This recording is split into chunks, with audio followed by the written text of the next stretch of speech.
sa ating minamahal na mga kapatid na pari, kasama natin ngayon sa pagdiriwang na ito. Lalo na kay Padre M. Lumandas, ang purang araw natin dito sa Parokya San Miguel Arcangel dito sa Bacoor City. Sa President ng Sangguniang Laiko ng Pilipinas, Mr. Francisco Xavier Padilla Osami, sa kanyang mga kasama sa board ng Laiko na narating ngayon. Ganun din, inikilala natin ang President ng Diocese Council of the Lake of Imus, si Mr. Danilo Villedo.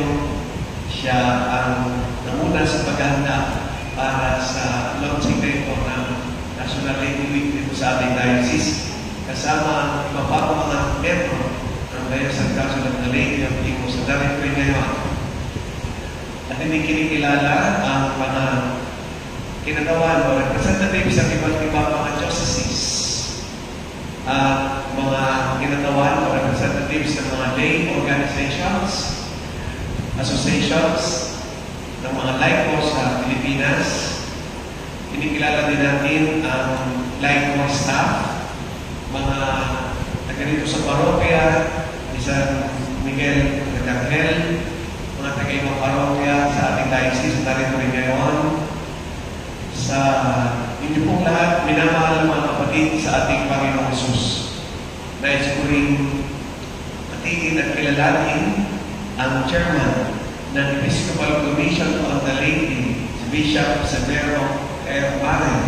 Kahit hindi natin siya kasama ngayon, siya ang Bishop of Bipolo, siya at mga kasama obispo sa Episcopal Commission on the Lady ang nasa likod ng mga ginagawa natin ito.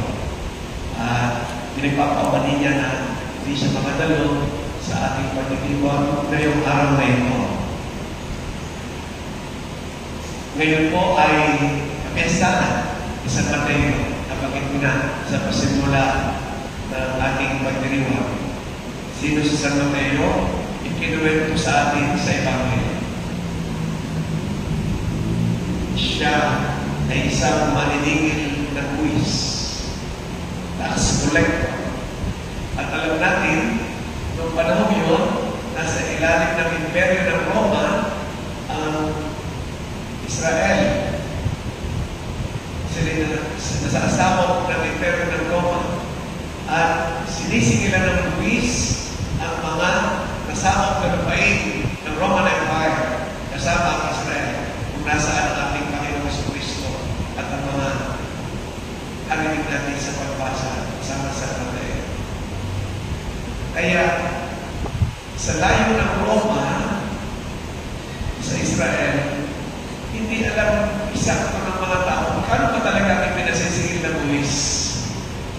Ang ginagawa ng mga maninigil ng buwis, pinapatungan nila kung ano bang halaga ang kanilang sinisingil. At saan yung pupunta yung ipinatong nilang halaga? Sa pulsa nila.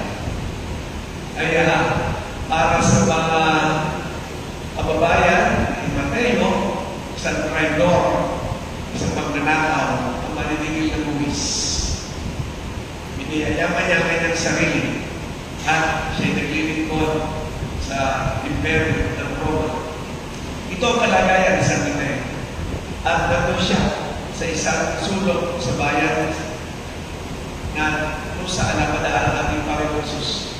Bilang na siya doon, malamang doon pupunta ang mga tao at ibinibigay ang kanilang buwis. Siguro pag may napadaan, hindi pa nakakabayan, hindi pa nakakabayan, tatalito. Yun marahil ang eksena. Hindi naman nakakwento sa ating Panginoon. Pero yun ang hanap buhay ni San Mateo. Dumaan ang Panginoong Hesus, tinawag siya ang ating Panginoong Hesus. Sabi ng Panginoong Hesus, follow me. Sumunod ka sa akin. Anong ginawa ni Mateo? Ang pangalan niya noon ay Levi. Iniwan niya ang kanyang hanap buhay at sumunod kay Jesus. He rose immediately, and without any question or doubt, straight away followed Jesus. Katahama. Itong ginawa ni Mateo din. Alam natin na yung ganun hanap buhay, may pera. Pag sumunod ka kay Jesus, walang yun, walang pera. Talagang ikaw ay magbibigay ng iyong panahon, ng iyong sarili dito sa iyong sunod na guro na ito na sa Jesus. At hindi pera ang ibibigay mo sa pagsunod mo sa Kanya. Hindi gaya na kanya na buhay mo ang bilang maninigil ng Kristo. Yun mo sa aking pagkarasal kayo ng umaga sa Office of Readings. Tapos sa second reading, sa trivia din, sa dinadasal ng mga pari.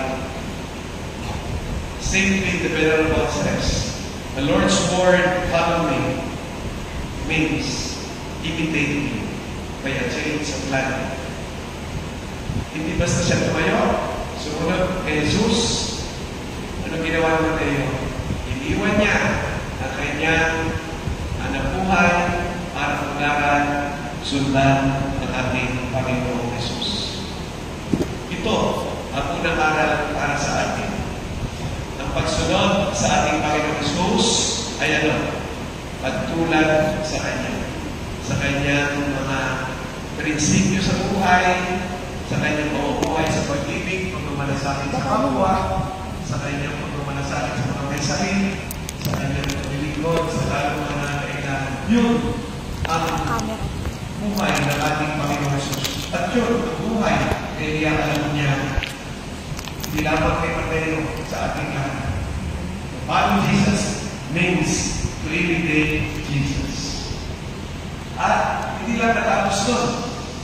Tuwa-tuwa si Mateo at sumunod ka sa kay Jesus. Sa tuwa niya, inimita ang Panginoon Jesus sa bahay niya para sa isang kapunan. At hindi lang si Jesus at mga alay-alay ng kata niya.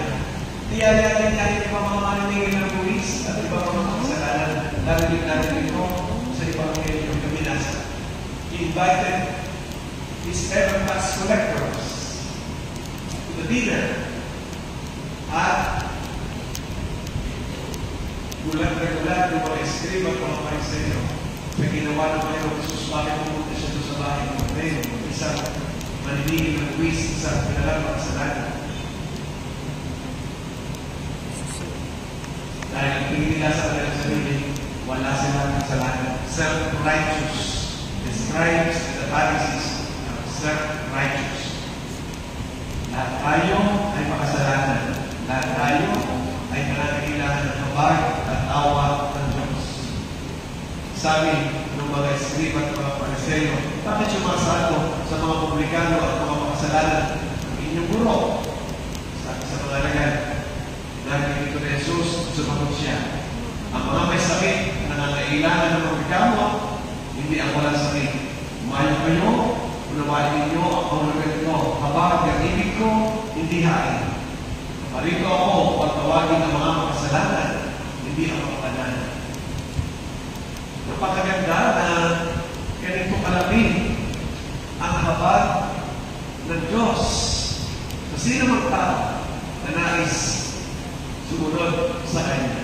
At ito ay pinakita niya kay Mateo.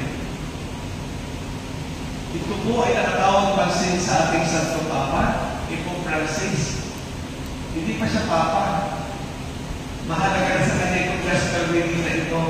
No? Napakahalaga ng Ebanghelyo yung binasa sa atin na ito para kay Pope Francis. No? Ano pa? Ang boto, ang episcopal boto ni Pope Francis ay hapon dito sa Ebanghelyo nito. Ang episcopal boto ni Pope Francis ay miserando at pilipiento. By having mercy and by choosing Him. Dahil sa kanyang awa, piliin niya. Sino tinutungkol? Si San Mateo. At para sa ating Santo Papa, Pope Francis reflects on his own vocation, saying that just as Matthew was undeservedly and unexpectedly called by Jesus, siya rin bilang isang teenager noon tinawag ng Diyos. Hindi siya banal, siya hindi mga kahinaan, mga pagkukulang, pero sa habag at awa ng Diyos, tinawag siya ng Diyos. Diyos na ito, na tumawag sa Kanya, at tumatawag din sa ating lahat, ay Diyos na mahabagin, Diyos na puno ng pagmamahal para sa atin. Merciful God, a loving God for us. Inaanyayahan tayo ng Diyos na ito. Tayo rin, maging mahabagin, maging pagmamahal sa ating kapwa. Inaanyayahan tayo ng Diyos to be witnesses of God's loving mercy. Maging saksi tayo sa habag niya na inadarama sa lahat ng tao. Bilang mga leader like mo, bilang mga lingkod like mo, tayo ay tinatawag ng Diyos. Naanyayahan tayo, follow me, gaya ng ginawa niya kay Mateo. Ano gagawin natin? Susunod sa Panginoon Jesus. At hindi pa sa susunod, isa sa buhay ang mga halimbawa ni Jesus. Imitate Jesus. Imitate His ways, His love, His mercy, His compassion, and lahat ng mga mabubuting mga bagay na ginawa ng Panginoon Jesus. Dear lay faithful, lay leaders, be committed missionaries of God's love and mercy. Halinawa, kayo, tayong lahat, pagpalain pa ng Diyos, ng marami pang biyaya sa pagsunod natin sa Kanya. Halinawa, maakitin natin ang ibang mga tao malapit sa Diyos. Kagaya ng ginawa ni San Mateo, sinama niya kapag niya mamantigin ng buwis at ibang mga tao para ilagin sa Panginoon Jesus. Pagpalain tayo ng Diyos, ngayon at magpakayon. Amen. Magsasayin po.